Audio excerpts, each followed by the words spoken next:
Olá pessoal, tudo bom?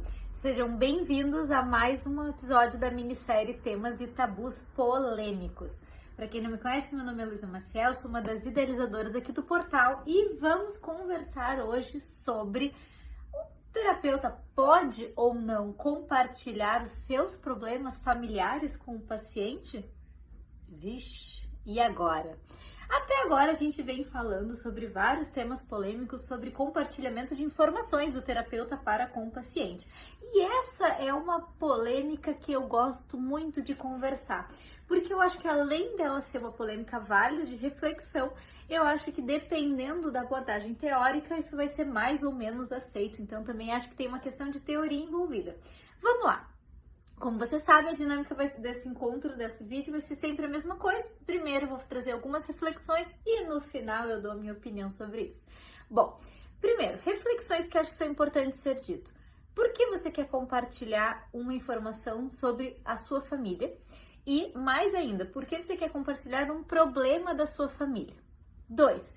Esse problema, ele é do passado? Ou seja, foi algo que aconteceu na sua infância, adolescência, ou algo que finalizou já, ou que está acontecendo no momento atual. 4. Como que você se sente frente a esse problema familiar? Como você sente que conseguiu lidar, superar, manejar, né? Construir algo a respeito, né? A partir disso. Acho que são perguntas iniciais essenciais. Se você não sabe ainda responder essas perguntas, pausa o vídeo, responde no papel e segue depois o vídeo. Bom, uma vez que vocês responderam essa pergunta, a gente vai entender que essas reflexões elas precisam estar atreladas à possibilidade de entender sobre autorrevelação. Autorrevelação, para quem não conhece, é uma técnica da psicologia no qual o terapeuta, quando ele entende que faz sentido terapêutico compartilhar uma história sua pessoal para benefício do processo de psicoterapia com o paciente, ele vai compartilhar. E isso pode ser informações de vários tipos diferentes.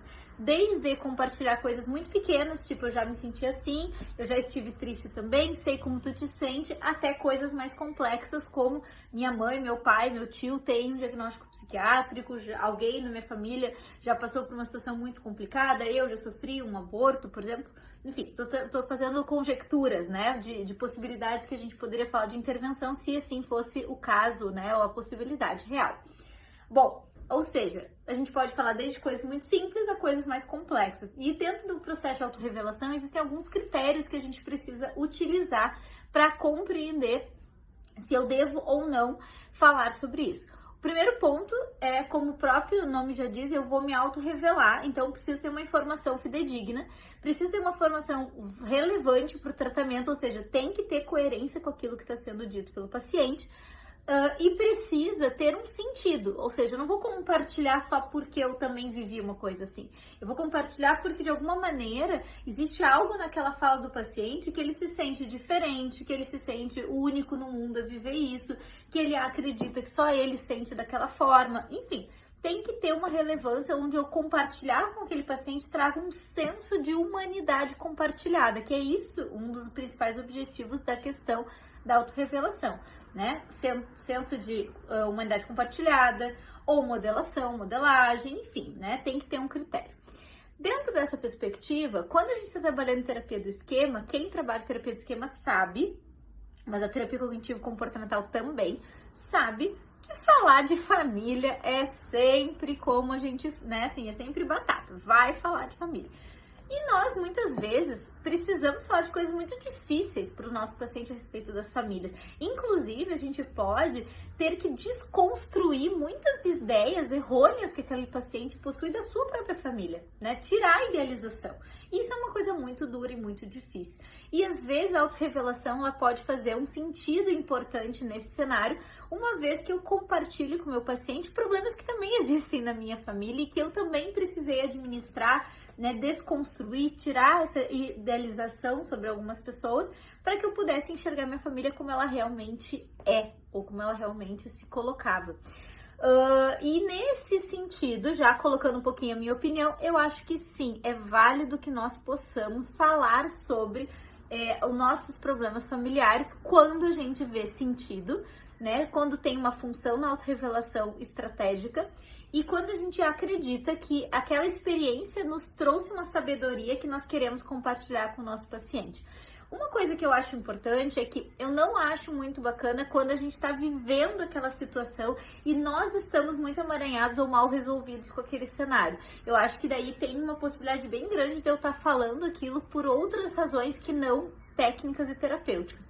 Mas quando a gente está falando de situações de passado, por exemplo, compartilhar, meu pai era uma pessoa muito exigente, meu tio isso, minha mãe aquilo, né? Quando eu compartilho algo que eu já vivi e que eu trabalhei isso em terapia, eu posso até dizer, olha, meu pai era uma pessoa muito exigente, eu trabalhei por muito tempo em terapia, isso era uma questão pra mim, hoje eu acho que eu lido melhor, eu tenho uma relação diferente com meu pai, as críticas dele ou cobranças não me afetam da mesma forma, mas isso precisou ser manejado, enfim, eu tô compartilhando algo que tem uma conversa, que tem uma história que vale a pena ser contada, que tem um desfecho que vale a pena ser compartilhado. Então, eu, Luísa, acho que sim, dá para falar sobre família e problemas familiares com o nosso paciente. Não pode ser conversa de boteco, não pode ser, vixe, eu também vivo isso. Não dá, precisa ter contexto, precisa ter coerência, né? Precisa ter sentido. Mas eu acredito que sim, as nossas experiências enquanto pessoas pode agregar muito a nossa competência técnica enquanto terapeuta. Faz sentido isso para você? Se faz sentido, comenta aqui embaixo ou conversa com a gente para que a gente saiba qual é a tua opinião.